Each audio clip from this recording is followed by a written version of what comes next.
Hello and welcome to season 3 of Mum's Work and Chaos. We all know the saying, it takes a village to raise a child, but where is that village? Well, I started this podcast to help you find yours, and I'm joined by some amazing guests this season, talking about subjects such as fast fashion, menopause, sex education and teenage behaviour, just to name a few. So join me this season and I hope you enjoy this episode. Hello and welcome to the first episode of season 3 of Mum's Work and Chaos. Today I'm joined by my wonderful friend Aksinia, who is a returning guest.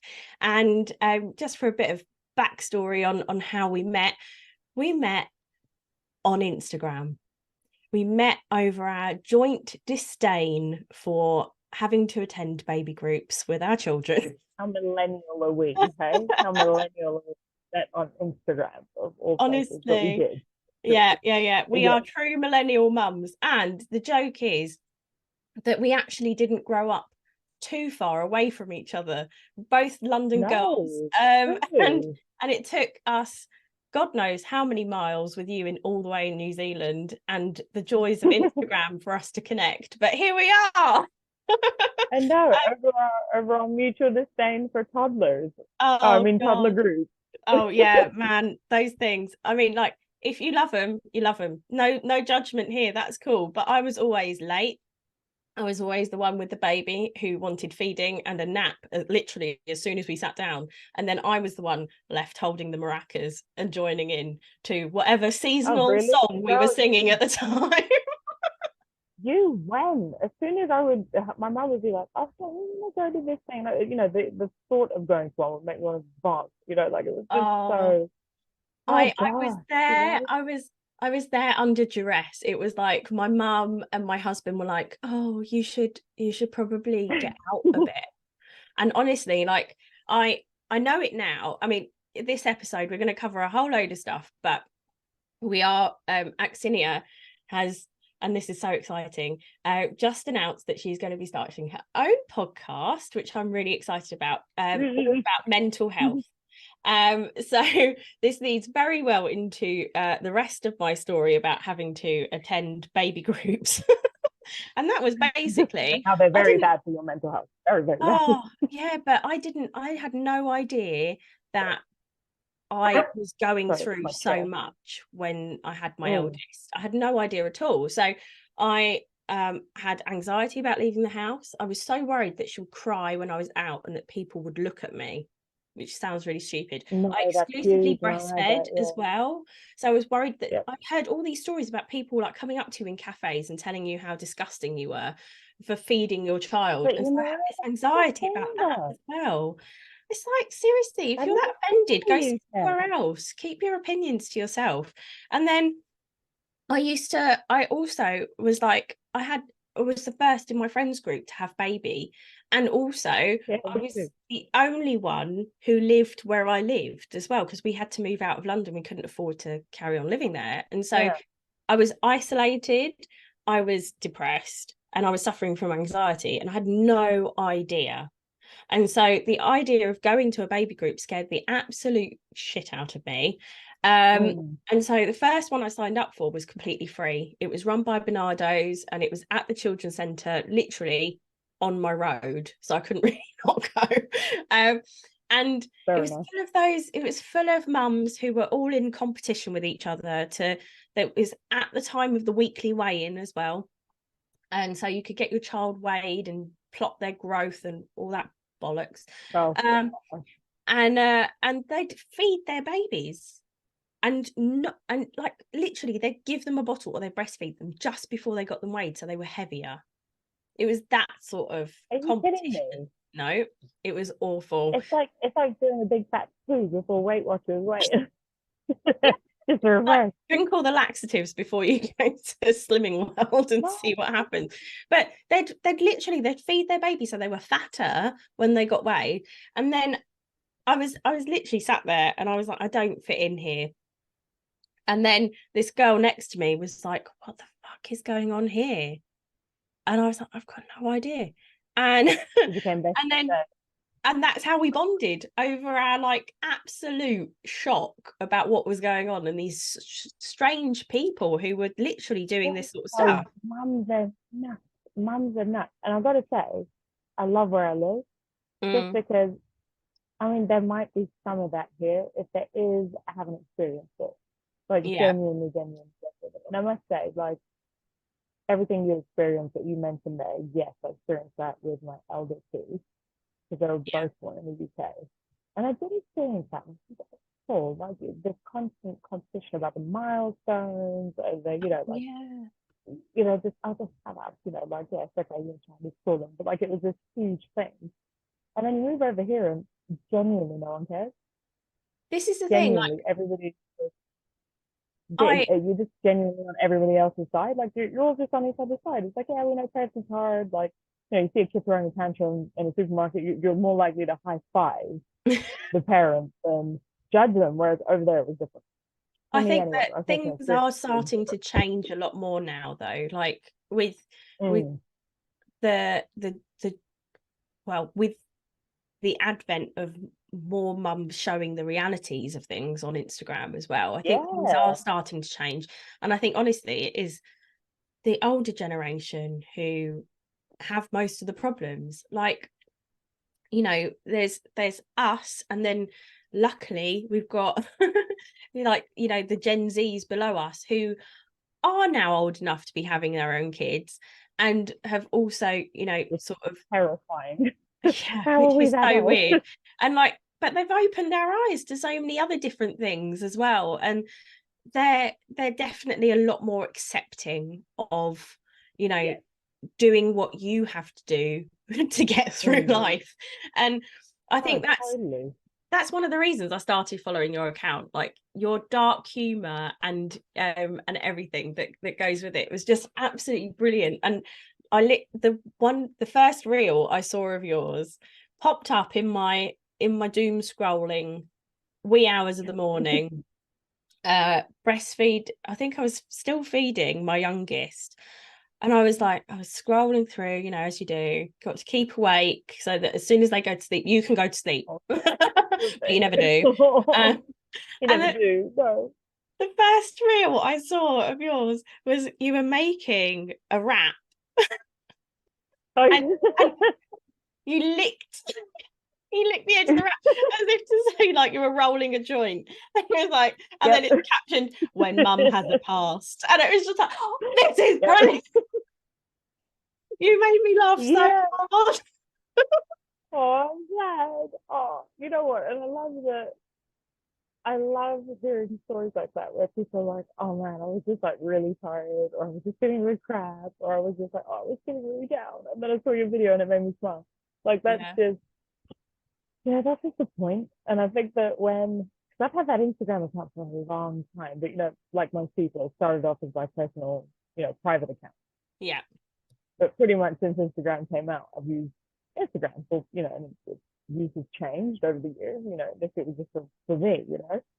And I remember following so many accounts, and gosh, I used to have to take breaks from following people because gosh, I felt like the worst parent in the world. I wasn't giving my kids, you know, grass-fed, raw, vegan, paleo donuts, you know, like, and all this stuff. And I just realized the kind of pressure I was putting myself under to make my own nappy cream at home. Like, you know, and you just think, gosh, like how? Like none of that was relatable. You know, those were the kind of ideals I was surrounding myself around. Yeah. And then, you know, it takes a few nervous breakdowns until you realize, like, nah, like you just you can't achieve perfection no matter what you do, right? You still do your best, and it's a hard road to get there. But it wasn't until I started putting some of that material out, and people were like, "Oh my gosh, that's so relatable," and I was like, "Oh my gosh, you too." Yeah, you but this is the thing. You like the rap and that's what you joint was, you know, like, and then you realize that actually one of the most important things for anyone is just to feel left alone. That can be the most valuable thing for a person, is just for somebody else to be like, you know what, I know how you feel. No, 100%. And that's exactly why I started the podcast in the first place, was because I felt alone. And you know, I mean, we've discussed this on our previous episode as well, but we've been fed this story of it takes a village to raise a child and blah, blah, blah. And what do we do when our village isn't there? And in my case, my mum is 40-minute drive away. Yours is what, an 18-hour plane ride on. So it's 27, yeah. Yeah, it's crazy. And so, like, you know, we've had to build our own villages. This is the thing. Like, I moved to an area where my friends didn't live. You know, I moved here because it was cheaper. It was a really nice area. We were halfway between both of our families, but still, I knew no one, and so I had to go out and make friends, which is very odd and a weird thing to do as an adult.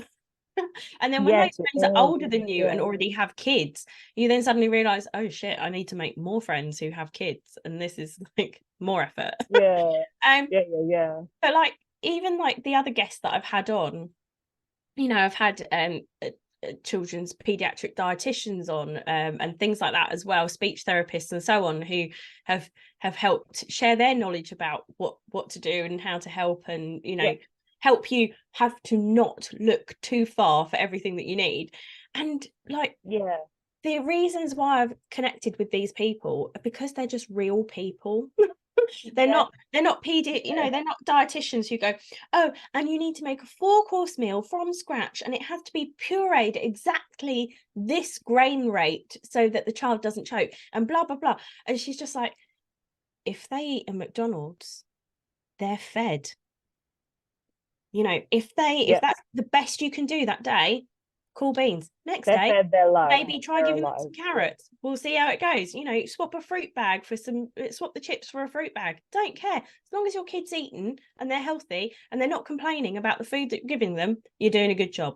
And this is the sort of thing I don't want to work with people. I don't want to talk to people who aren't part of, you know, building that non-judgmental community. Like, that's the whole point. I want everyone to feel as comfortable as possible. No one has to put on a mask. No one has to hide what they're really doing or saying.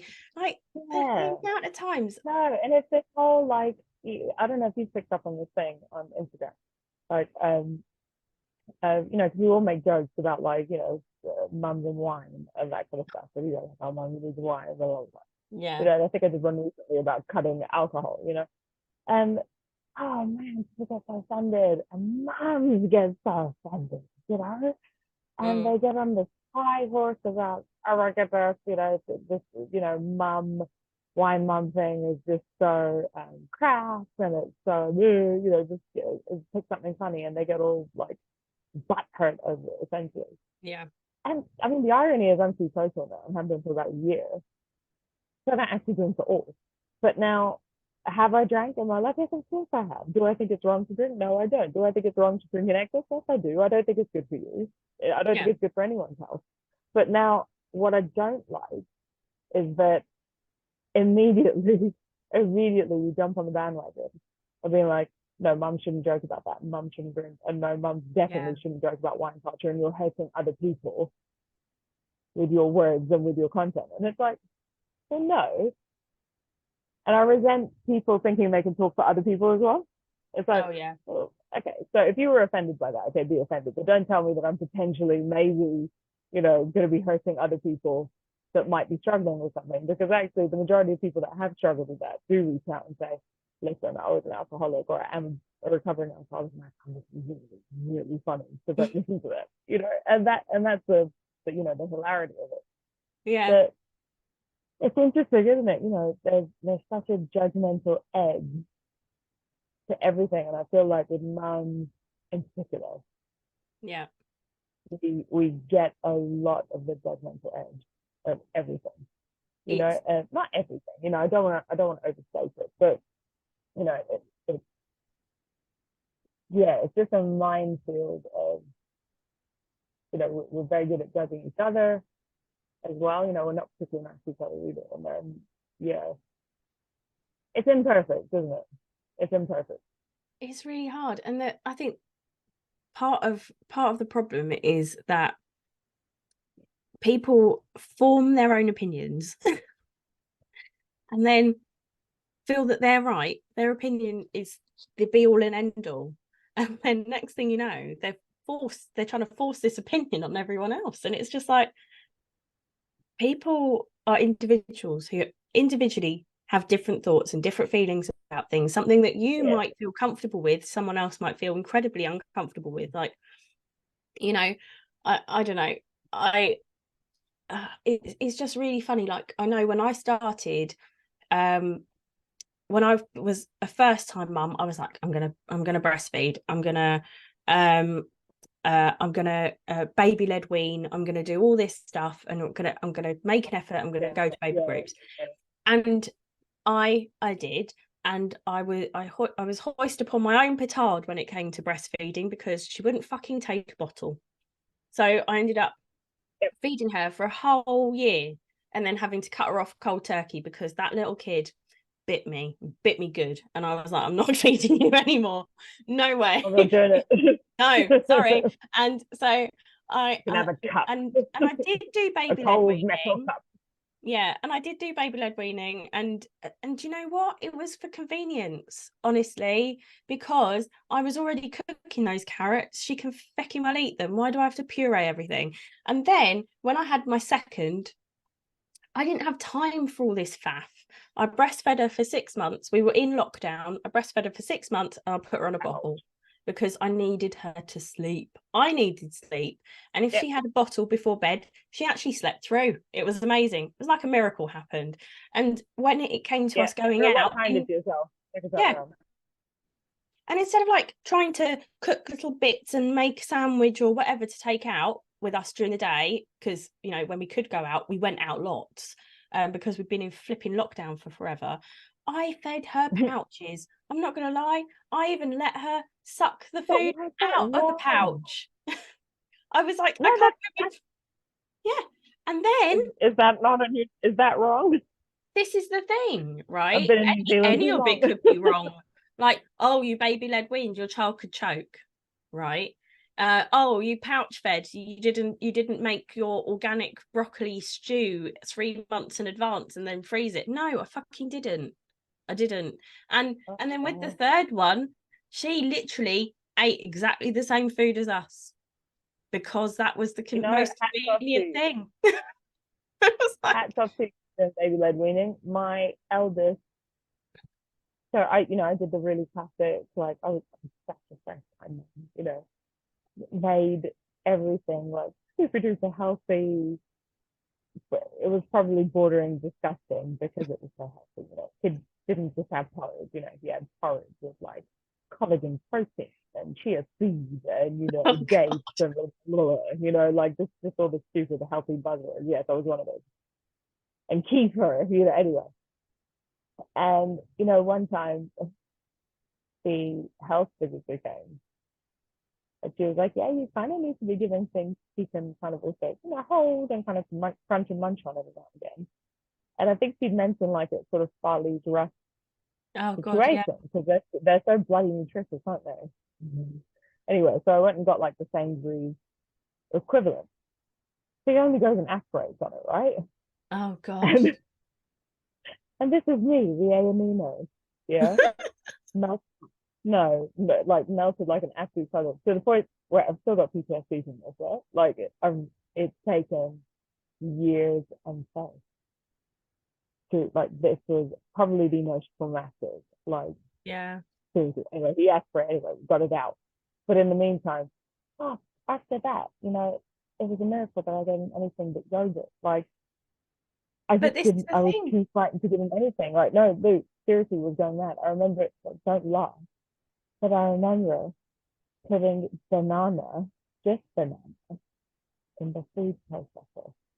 Oh. Just banana in the food processor. Because I was terrified that he could even choke on banana. Like, this is like, no, girl, you have completely lost it, Like, and I think one time, you're not the only one. Like, I had such anxiety about like leaving the house. Like, I was probably bordering on agoraphobic. Like, I didn't want to leave the house in case anything went wrong. I literally had this pit in my stomach of walking anywhere. I just wanted to be in the car. Like, at least if I was in the car and I could drive up to the place to get out and be quick, and I knew I had this quick exit strategy, I knew where the car was, I knew I could get there quickly, leave, then I was okay. But I don't think... Was there like a thing you were worried that would actually happen, or was it just like the sensory overload of even being out, or was it both? It was both. And I thought, oh, I walk where we used to live, we were like a 20-minute walk to the high street. And so I thought, oh, I'll go meet my friends for breakfast, but I'll walk there. And I walked there and everything was fine. And then I walked back and it was on the walk back. Yeah. And it was on the walk back that I didn't have the baby carrier. I only had the buggy. She wouldn't lie down. Yeah, she was 3 months old and I was still het up about her having to lay down and be flat in the carry cot. That no baby likes a fucking carry cot. Why do you make them? I hate them. Why bother making them? We should just sling carry every baby. So I've got her in the fucking carry cot. Even in that car seat little bit. We're calling the capsule here. Yeah, no, I just had her in the carry cot and she screamed the entire way home. And there was a bench and I stopped and I fed her on the bench, but it's a busy road. And so there's all this traffic just going past me. And the whole time I'm just thinking, everyone's watching me. Everyone's looking at me. My baby won't stop crying. I'm feeding my baby. What is going on? And then literally I had to carry her while pushing the pram down the road. I had my headphones in so I could call my mum because I was so like upset about all of this. And then as soon as we got through the door, she farted and she was fine. I was just, are you actually kidding me? It was wind. Yeah. Also, they just hate those carry cots. Genuinely, they hate those carry cots because I think they roll around them. They just hate them. Like all of my kids have. I got rid of it. To be fair, I didn't even try it with the third one. Didn't even try it with the third. It didn't bother. But I just laid the pram flat in the end. So many times. Bother. Yeah. So many times what you just described with my eldest, like that happened with me. And so he was a very colicky, silent refluxy baby. And at the time, I don't think I realized that. But he did just cry all the time. For the first 3 months, he just cried and cried and cried and cried. Fed continuously. You know, he wouldn't really take things like Intercol or stuff like that. So it was really difficult to get him on things like that. They're really flavoured as well. They taste really strong of orange, Infocol. It does. When all they know is milk, that's a really strong flavour. Why not milk flavour it, guys? Just a tip. Why make it taste of orange? I know. I don't know. But yeah, like looking back on it now, I guess he clearly had colic. But at the time, it won't stop crying kind of vibe, you know? Yeah. But like I remember so many times, you know, I would try and go to like the mall with my mum. And, you know, we'd be 2 steps in and she'd be running to the shop or something. And then baby start crying. And and I was just so terrified to breastfeed in public in my first one. Wow, like I don't know why I didn't anticipate that. And no breastfeeding cover ever works. It's horrible. It's like literally trying to put a tent on yourself without suffocating the baby and seeing what you're doing. And once they get to like even 4 months, I was going to say 6, but even 4, it just becomes a tool to play peekaboo with. And the next thing, you know, they're under there and they're lifting it up and they're looking out. And then they go back in, have a little feed, and then they come back out again. And next thing you know, your boob's on show anyway. So what's the point of using it? I know. And I just figured out, you know what, later on, I was just like, you know what, like if I just wear a regular top, I can actually be really, really discreet about it. Yeah. Because I don't particularly care about what other people think. Like, no.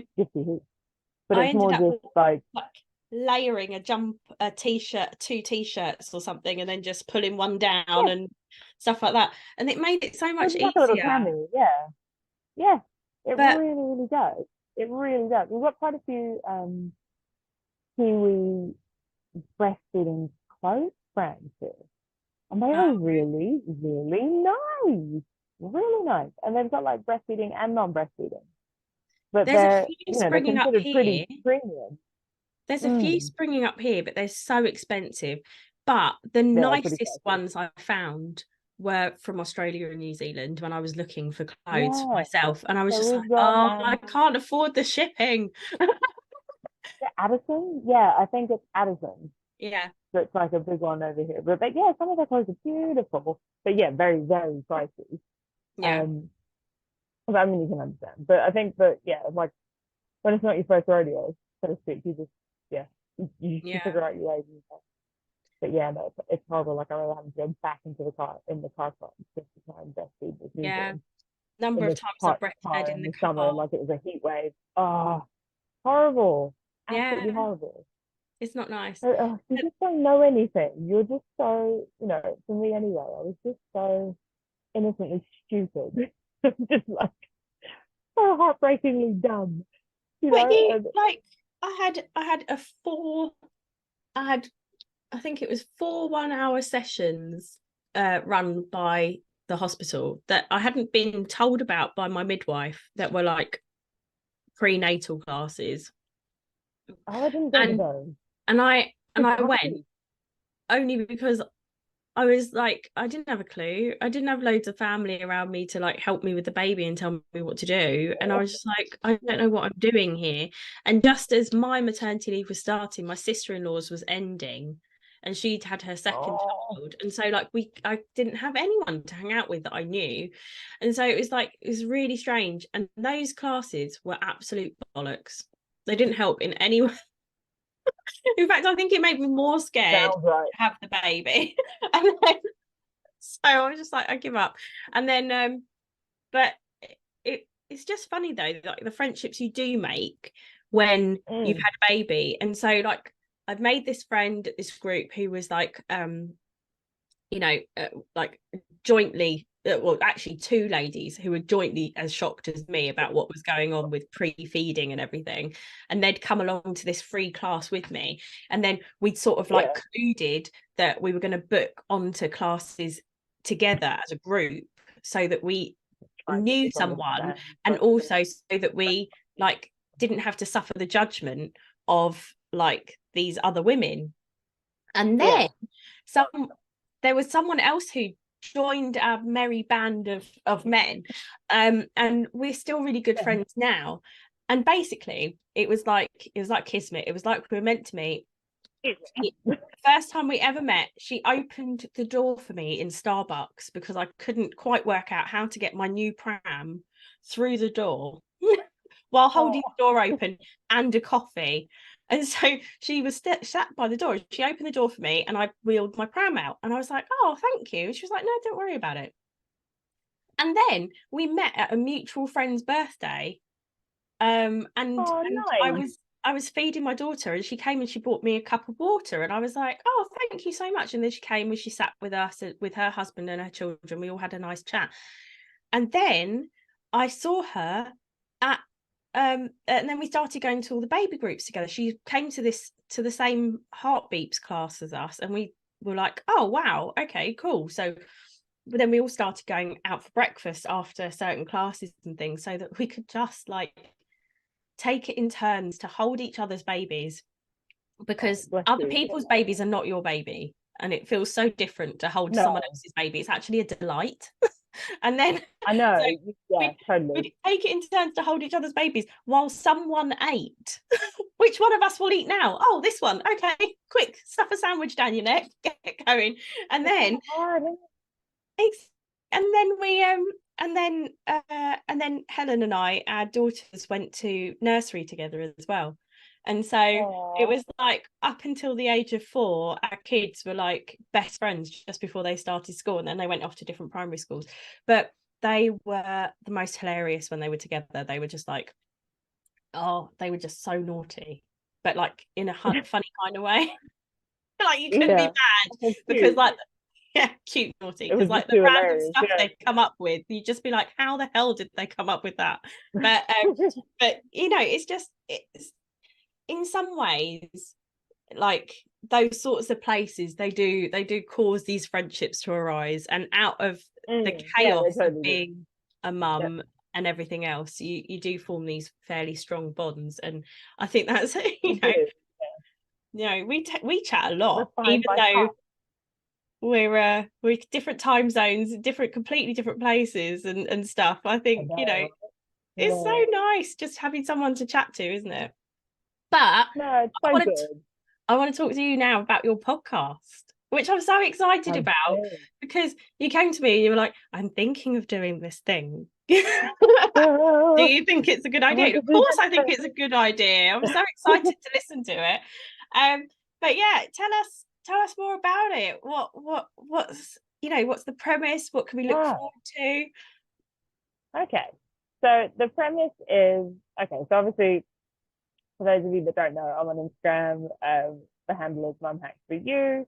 So it's a comedy account, right? As you know. Yep. So, and off the back of that, I also have done a fair amount of comedy, just based on my own mental health journey, and I do obviously have very dark humor.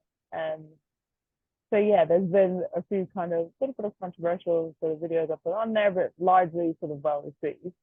But I have used that platform as well in the more recent months to address a lot of mental health subjects, I guess, mental health things. Just trying to make a point to just open the forum to discussion of those things. And the response has been really heartwarming, actually, actually really humbling as well. And people just getting in touch, from various other sides of the world, really, and being like, wow, thank you for sharing a little bit of a story that's actually really similar to mine, and it made me feel less alone, and just really humbling things like that. And just seeing that there's such a need to be talking about this more. There's so many things we're not talking about enough. How we're not talking about it, like that this is clearly a problem. Yeah. Why are we still not talking about these things? So yeah, I thought, what, like, let's do a podcast. Let's sort of dedicate it to the mental health sort of arm of Mum Hacks for You, but also the there's always going to be a comedy edge to everything I do. I can't really, you can't take the troll out of the troll. She's there. So yeah, there's going to be that. There's going to be it's going to be like a tongue-in-cheek everything. Yeah. With seriousness. But yeah, basically the main premise is discussing mental health, discussing neurodiversity. So we've got a few guests lined up for that, which is going to be really good. And just getting as many different people from different walks of life as much as possible. Yeah. Because everybody's story is different, isn't it? Mm-hmm. And one of the things, probably my favorite thing is hearing people's stories. I love listening to people's personal stories. I love just listening and just seeing their different take on things, the way they kind of how they analyze certain things that happen to them, how they make sense of that in the world, all that stuff. And we're all different, and we've all got wisdom that we can offer one another, and yeah. So yeah, I hope that answers the question. So it's going to be a little bit of a tongue-in-cheek, sardonic podcast regarding mental health. So hopefully it's going to be good. But there will be guests. I'm excited. It's not just going to be me rambling down to the camera. Although it might be that. You never know. So we've you've already done a couple of lives as well on your channel. You did one with oh gosh, what I've gone blank. Well, you did one with Coach for Parents, who has previously been on my podcast. Yes, and he's been on your podcast. Yes, hasn't he? He has. So I connected with him because I also enjoyed his dark humatic reels, and see, I only heard of him because of you. Yeah. No, he followed me on Insta or something. Yeah. I But definitely did not follow him first, Jack no. Pondo. Yeah. But Jack came, I started following Jack, and then Jack came on the podcast, and I was like, part of the reason I wanted him on, and this is what I was saying to you about, I only like to get on people who are realistic people, Totally. who aren't, you know, Totally. like, and Jack is not one of those PTs who sits there and shows you how to make you know, a burrito that is like 200% protein. And that's how you're going to lose weight. He's not that kind of person. He's the kind of person that shows you that it's really actually all right to have a drink on the weekend, Can or Jack actually even cook? yeah. And he's just so realistic. He's so funny. And so I started following him, and I just wrote to him, and I'd been approached by another PT who shall not be named, and I wasn't impressed with the content. It was Gwyneth Paltrow, wasn't it? It was it was another male. It was another male PT who decided that mansplaining periods to women was a really good idea, and how your weight will fluctuate because you will have water retention in the 2 weeks leading up to your period, which then you will lose. Please, and you'll sir, think, oh my God, do tell me more about your vagina. Yeah, exactly. And I was just like, you know what? No. So I actually reached out to Jack, because I was just like, mate, you talk about all sorts of stuff. And he did one reel that I followed him from, was he did a come with me to Asda and see my for my what was it, my losing weight haul, like all the food I buy to lose weight. I'm going to do a reel on a haul reel on what I bought from Asda to lose weight. And then he just cut, and he was like, I'm not doing that because that's a load of fucking bullshit. And I was like, yes. And he was just brilliant. And I know you two had a good conversation. You've been chatting as well. But yes, you also did a live with Mum Uncharted. And it was a very serious subject, wasn't it? I mean, it's something that we all need to be. Yeah, and I've loved it. Yeah, no, we've sparked up a good relationship again on Instagram. And yeah, I would love to have her on the podcast again, if you want to. Yeah, phenomenal lady. Yeah, like there are some. That's what I love. You know what? Like when I first started doing this, and when I first started getting, you know, when a few of the videos started going really viral, like obviously, you know, Instagram, and I'm a millennial mum, so what more to do with my life? Become an influencer, babe. You know, so obviously all of the, you know, the brands start reaching out. They're like, you know what? We've got this thing that's like a lip hair plucker that we think you'd be perfect for. Oh God, you know, and, you know, all kinds of stuff. And so yeah, you know, I would look at some of these things and be like, oh, yeah, I do want to make money. So and then, you know, I'd get to the point, I was like, no, I can't do this. I'm not an influencer. I don't want to be. I just want to be funny and make fun of things. That's genuinely what I want. Yeah. And talk about stuff that matters. So I've chose to lean into that, and actually that's been really fun. Why I'm talking about this, I don't know. What even was I saying? So I don't want to be an influencer. So I've enjoyed using the platform to talk about some of the serious stuff as well. Yeah. So obviously the child exploitation online is a huge one. I've learned a lot from Sarah, and I think that that's something that we really, really, really, really need to be talking more about, because I think the majority of parents are not aware. For those of you that are listening that don't know what we're talking about, her Instagram handle is mum as in MOM .uncharted. She's a lady who's based in Canada, and mum that's just basically spreading awareness about children getting exposed online, particularly by their parents. So it's quite crazy, but she just gives education essentially on how we can all keep our kids safer online. And I've learned huge amounts of stuff. But I love being able to use that platform, use this, you know, this random social media platform that I somehow have to be able to discuss some of that stuff, you know, because we need to know this stuff, just like the mental health stuff. You know, we need to be talking about this stuff. We can't just not be talking about this stuff. It's 2023. Yeah. You know, it's literally 2023. But we cannot not be talking about these things. No, and You know, it's we've got access to so much. We need to be able to talk about this stuff I've and learn from it. yeah, I've had guests on to talk about, like supporting your child through fussy eating and how to help your child while they wait for a speech therapy appointment, and dealing with your behavior as well as your children's behavior, and so on. But my best performing podcasts have been the ones about issues that people really care about, like body image post pregnancy. Like, your body changes. You are no longer, you might not recognize who you see in the mirror. And so we Yeah. not only grieve our previous lives of, previously before being a mum, like having that independence, being able to go out and do those things without having anxiety attacks about having to breastfeed your child when you go out. Yeah. But also, like, you might look in the mirror and you might have stretch marks, or have a bit of saggy skin on your tummy, or have more cellulite than you had before. That's all normal. And so Back fat. Look, back fat.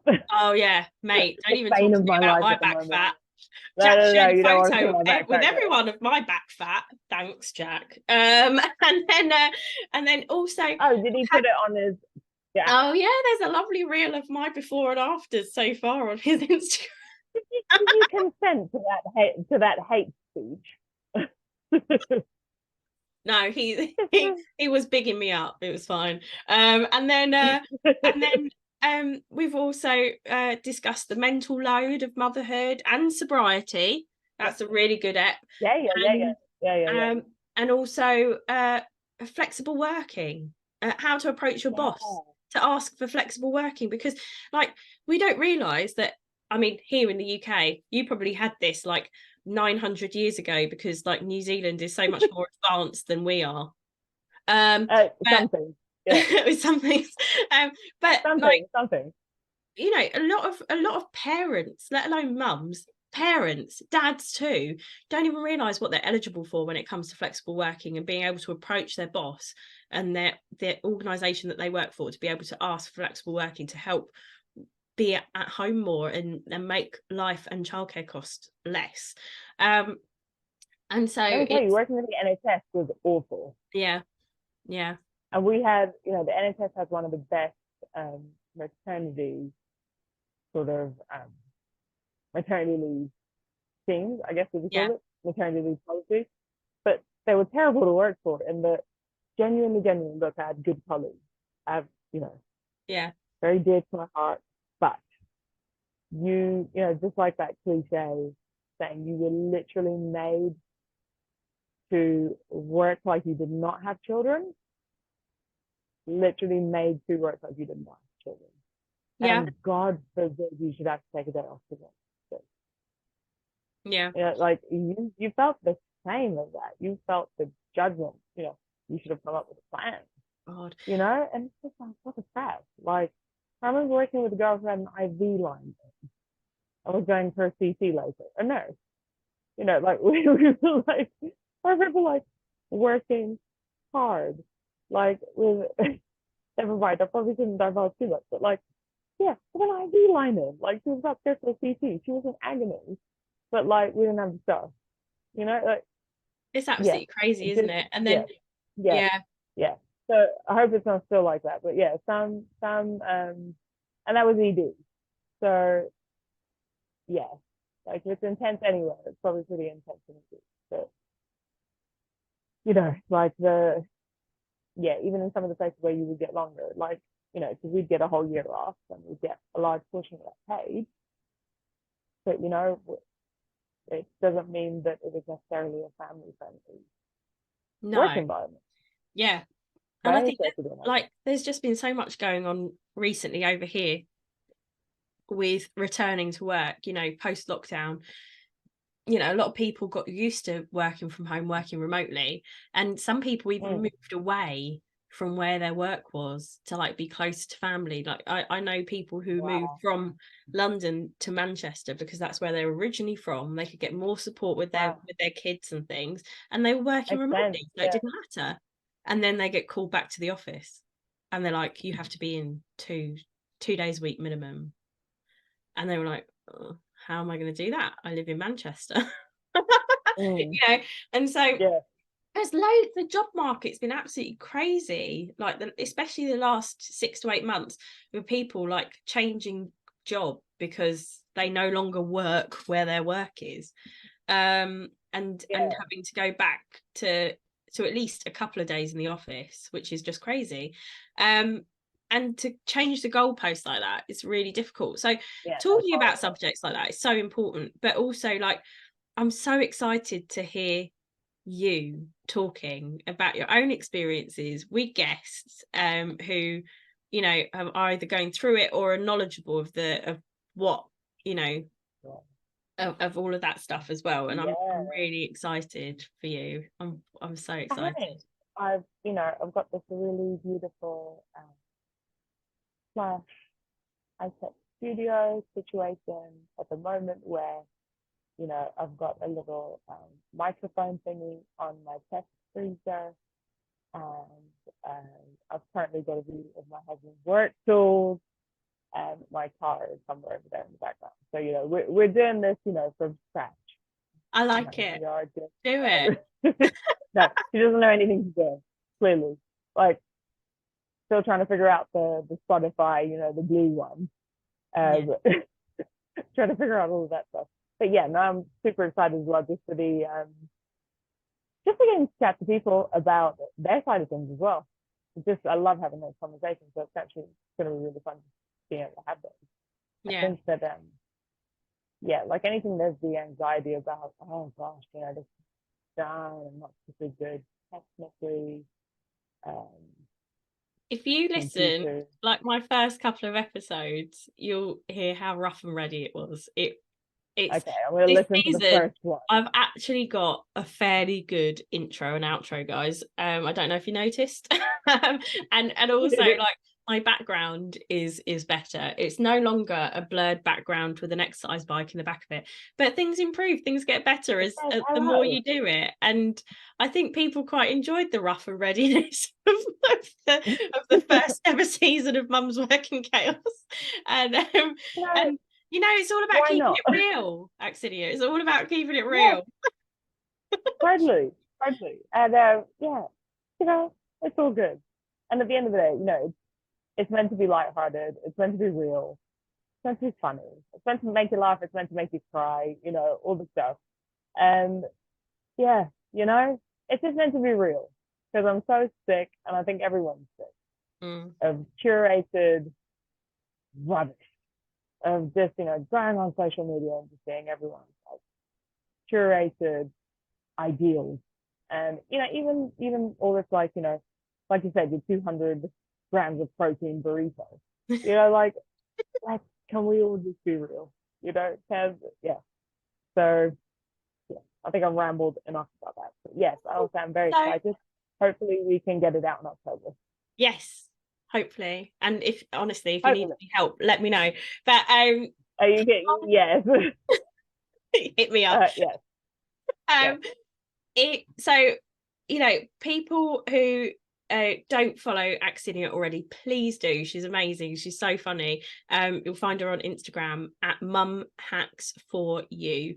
And how are we going to find out about your podcast? How will you let us know? Will you do an announcement on your Instagram? Is that the best place to find out when it's going to be released? Yes, I'm going to be putting it on the Instagram page. I'm going to be doing it on Facebook probably as well. Yep. Because there's a Facebook page as well, but Instagram is the best place to go. So I will be putting it on Facebook, if you're on Instagram. So just on the Insta page. Excellent. Yeah. And I will make sure to share it with everyone as well when you go live. Thank you so much. And I'm definitely going to be keeping you in the loop and be like, how do I work this Spotify? But hopefully it's all going to be fine. You've got my WhatsApp now. Okay. You know where I am. I'll expect a message at 3 in the morning going, I don't know what I'm doing. Help. A message. You mean a 25-minute voice note TED talk for a video. Just like trauma dumping. Random video clips. If I press this button, does it go live? What happens now? We'll be FaceTiming before we know it. Hopefully it's not just going to be a pod of me just rambling to people. But you know, it'll be good. It'll be good. There's going to be lots and lots on ADHD, ASD stuff, adult ADHD, adult ASD, Tourette, all the things. Amazing. So yeah. So that's what's going to be really good. We've got quite a large community of young adults here that do have Asperger's, Tourette, OCD, ADHD, autism, and you know, various other things that fall into the spectrum as well. But are very keen to talk about their experiences as well, and I'm quite happy. So it's going to be quite awesome just giving them space as well to share their experiences and what life looks like for them, which I'm very keen to do. So I'm really excited. I think that's probably the part of it that I'm most excited for. Yeah. No, I'm really excited. You know, my eldest is almost at the point of being diagnosed with ADHD now, which is amazing. It's gone really quickly. She's started her speech therapy sessions, and I'm still waiting to hear anything about my referral for ADHD, which is really annoying. But still, you know, the joys of the NHS and adult inclusion is very difficult. But you know, we'll get there. But yeah, it's I'm excited to listen to it and listen to more of you in general anyway, because I love you. Oh, so thank you, my friend. Thank you. It's always lovely to be seeing your face and chatting, definitely. And also I fully, like, I don't just expect, I require you to be covered on my podcast. I would love to come on your podcast. I would love it. I was actually and especially, if and when you get diagnosed as well, you mean that, you know, that means you'll be part of like our elite team of like broken brain people. Yes, please. You know, I'm 100% there already, but you can join us, it's fine. But you're part of us now, you know, which means you'll have to come and we'll interview you. So we'll trauma dump on us and we'll trauma dump on you. It'll be, you know, it'll be great. Well, thank you so much for coming on again and being with me. Thank you for having me again. Oh, and please do follow Aksinia. I'll put all of her details in the show notes so you know where to find her. And I will also be sharing her podcast when it goes live. I'll see you next week. Thank you. Bye. Thank you so much, guys. Bye. If you enjoyed this episode of Mum's Work and Chaos, please make sure to subscribe on whatever podcasting channel you're listening on at the moment. Or if you'd like to get involved, feel free to email me at mumsworkandchaos@gmail.com or follow us on Instagram at mumsworkandchaos. See you then.